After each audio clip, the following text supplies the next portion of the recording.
आज हम आपको एक अद्भुत कहानी सुनाने जा रहे हैं। यह कहानी पश्चिम अफ्रीका की है और एक चालाक मकड़ी अनांसी की है। अनांसी अपनी चतुराई और मजाकिया तरीकों के लिए मशहूर है, लेकिन याद रखें, चालाकी के साथ जिम्मेदारी भी जरूरी है। तो चलिए शुरू करते हैं कहानी अनांसी मकड़ी की।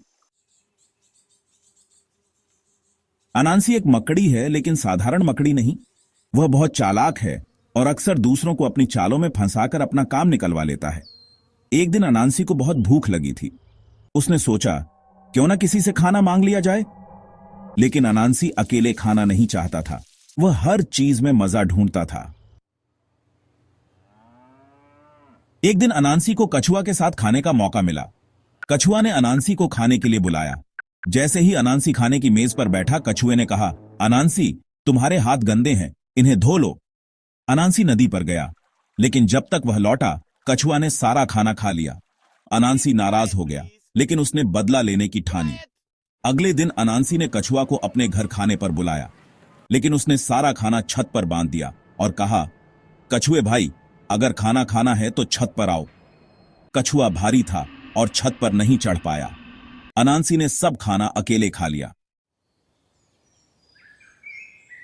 कछुआ समझ गया कि अनांसी कितना चालाक है। उसने सोचा, अब अनांसी को उसकी चालाकी का सबक सिखाना होगा।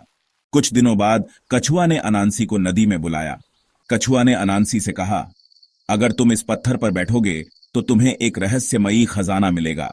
अनांसी ने पत्थर पर बैठने की कोशिश की, लेकिन पत्थर फिसलन भरा था। वह पानी में गिर गया और अपनी चालाकी से शर्मिंदा हो गया। तो दोस्तों, इस कहानी से हमें क्या सीखने को मिलता है? चालाकी जरूरी है, लेकिन इसे ज्यादा करना कभी कभी नुकसानदेह हो सकता है। अनांसी की तरह हमें अपनी बुद्धिमानी का उपयोग सही दिशा में करना चाहिए। उम्मीद है आपको यह कहानी पसंद आई होगी। अगर हां, तो लाइक और सब्सक्राइब करना ना भूलें। अगली बार मिलते हैं एक और मजेदार कहानी के साथ। Visual African Sunset with subscribe for more stories.